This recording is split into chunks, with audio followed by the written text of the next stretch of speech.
سلطنت عثمانیہ کو دنیا کی تاریخ میں سب سے عظیم اور طویل عرصے تک قائم رہنے والی سلطنتوں میں سے ایک سمجھا جاتا ہے۔ سلطنت عثمانیہ کے بالادستی نے مشرقی وسطی، شمالی افریقہ اور مشرقی یورپ کے بڑے حصے پر 600 سال سے زائد عرصے تک حکومت کی۔ السلام علیکم ناظرین، اعظم وائس میں خوش آمدید۔ ناظرین، آج کی اس ویڈیو میں ہم سلطنت عثمانیہ کے بارے میں جانیں گے۔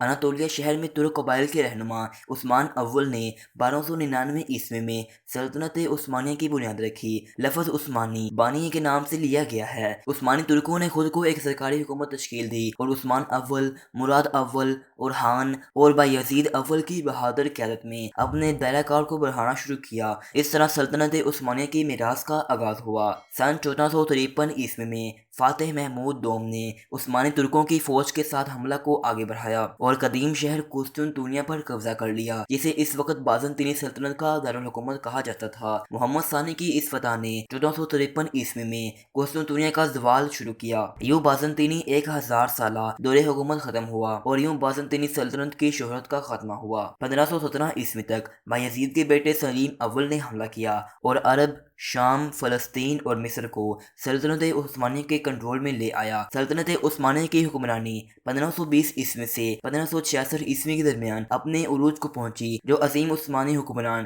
سلطان سلیمان خان کے دور میں واقع ہوئی۔ سلطان سلیمان خان نے امن و ایمان کے یکساں نظام کی بنیاد پر ایک سلطنت تعمیر کی تھی اور وہ ترکوں کے براعظم میں پروان چڑھنے والے مختلف فنون لطیفہ اور ادب کا خیر مقدم کرنے سے بڑھ کر تھا۔ اس وقت کے مسلمانوں نے سلیمان کو ایک مذہبی رہنما اور ایک مصنف سیاسی شہنشاہ کے طور پر دیکھا۔ اپنی دانش مندی، حکمران کی حیثیت سے، اپنی ذہانت اور اپنی رعایا کے تئیں رحم دلی سے اس نے بہت کم عرصے میں بہت سے لوگوں کے دل جیت لیے۔ سلطان سلیمان کی حکمرانی مسلسل پھلتی پھولتی رہی، اس کی سلطنت میں توسیع ہوتی رہی اور بعد میں اس نے مشرقی یورپ کے بیشتر علاقوں کو شامل کر لیا۔ عثمانیوں نے اپنی بحریہ کو مضبوط بنانے کے لیے اچھی خاصی آمدنی خرچ کی اور اپنی فوج میں زیادہ سے زیادہ بہادر جنگجوؤں کو تسلیم کرتے رہے۔ سلطنت عثمانیہ نے مسلسل ترقی کی اور نئے علاقوں کی پیمائش کی۔ ترک افواج کے عروج نے تمام براعظموں میں لہریں بھیج دیں، جس کے نتیجے میں پڑوسیوں نے حملے سے پہلے ہتھیار ڈال دیے، جبکہ دیگر خود میدان جنگ میں ہی ہلاک ہو گئے۔ سلطان سلیمان جنگی انتظامات، طویل مہم کی تیاریوں، جنگی سامان اور جنگ سے متعلق دیگر انتظامات کے بارے میں خاصی توجہ رکھتے تھے۔ جب سلطنت عثمانیہ اچھے دنوں کی گواہی دے رہی تھی اور اپنے عروج کو پہنچ رہی تھی، اس وقت تک سلطنت عثمانیہ وسیع جغرافیائی ڈومینز کا احاطہ کر چکی تھی اور اس نے یونان، ترکی، مصر، بلغاریہ، رومانیہ، مقدونیہ، ہنگری، فلسطین، شام، لبنان، اردن جیسے علاقے شامل تھے۔ اس کے ساتھ ساتھ سعودیہ عرب کے کچھ حصے اور شمالی افریقہ کے ساحلی علاقے کا ایک اچھا حصہ۔ عثمانی طویل عرصے سے فن، طب، فن تعمیر اور سائنس میں اپنی قابلیت کے لیے جانے جاتے ہیں۔ اگر آپ کبھی ترکی جائیں تو آپ کو قطار میں کھڑی مساجد کی خوبصورتی اور ترکی کے محلات کی شان و شوکت دیکھنے کو ملے گی، جہاں سلطان کا خاندان رہتا تھا۔ استنبول اور سلطنت بھر کے دیگر اہم شہروں کو ترکی کے فن تعمیراتی کمال کے فنکارانہ پیش نظر کے طور پر دیکھا جاتا تھا، خاص طور پر سلطان سلیمان خان کی حکمرانی کے دوران۔ سلطان سلیمان خان بذات خود ایک بہت پڑھے لکھے آدمی تھے اور غیر ملکی شہنشاہوں سے رابطے میں مہارت حاصل کرنے کے لیے کئی زبانیں پڑھتے اور اس پر عمل کرتے تھے، یہاں تک کہ پڑھنے کی سہولت کے لیے اس نے اپنے محل میں ایک بہت وسیع لائبریری بھی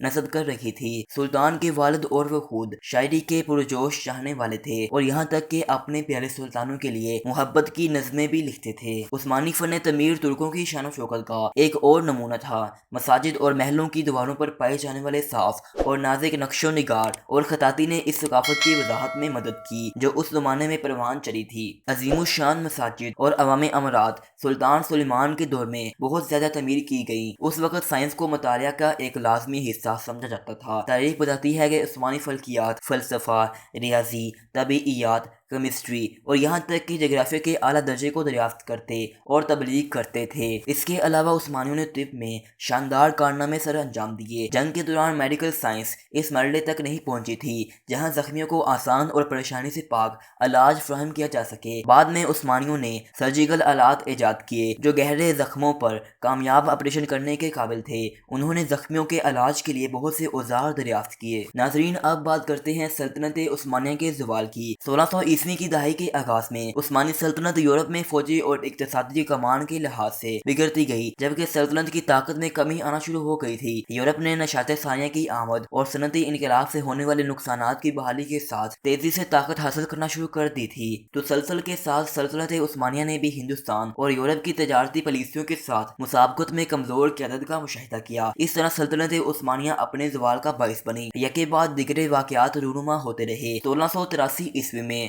سلطنت وایانا میں اپنی جنگ ہار گئی، جس سے ان کی کمزوری میں مزید اضافہ ہوا۔ جیسے جیسے وقت گزرتا گیا، رفتہ رفتہ بادشاہی نے اپنے براعظم کے تمام اہم علاقوں کا کنٹرول کھونا شروع کر دیا۔ یونان نے اپنی آزادی کے لیے جدوجہد کی اور 1830 میں آزادی حاصل کر لی۔ بعد میں 1878 میں رومانیہ، بلغاریہ اور سربیا کو برلن کی کانگریس نے آزاد قرار دیا۔ تاہم آخری دھچکا ترکوں کو اس وقت لگا جب وہ 1912 اور 1913 میں ہونے والی جنگوں میں اپنی زیادہ تر سلطنت کھو بیٹھے۔ باضابطہ طور پر عظیم عثمانی سلطنت کا خاتمہ 1923 میں ہوا، جب سلطان کا خطاب ختم کر دیا گیا۔ 29 اکتوبر کو ترکی کے ملک کو جمہوریہ قرار دیا گیا، جس کی بنیاد فوجی افسر مصطفیٰ کمال آتا ترک نے رکھی تھی۔ انہوں نے سال 1923 سے سال 1938 تک ترکی کے پہلے صدر کی حیثیت سے خدمات انجام دی۔ ان کی مدت ملازمت ان کی موت کے ساتھ ختم ہوئی۔ اس نے ملک کو بحال کرنے، لوگوں کو سیکولر بنانے اور ترکی کی پوری ثقافت کو مغربی بنانے کے لیے بڑے پیمانے پر کام کیا۔ ترک سلطنت کی میراث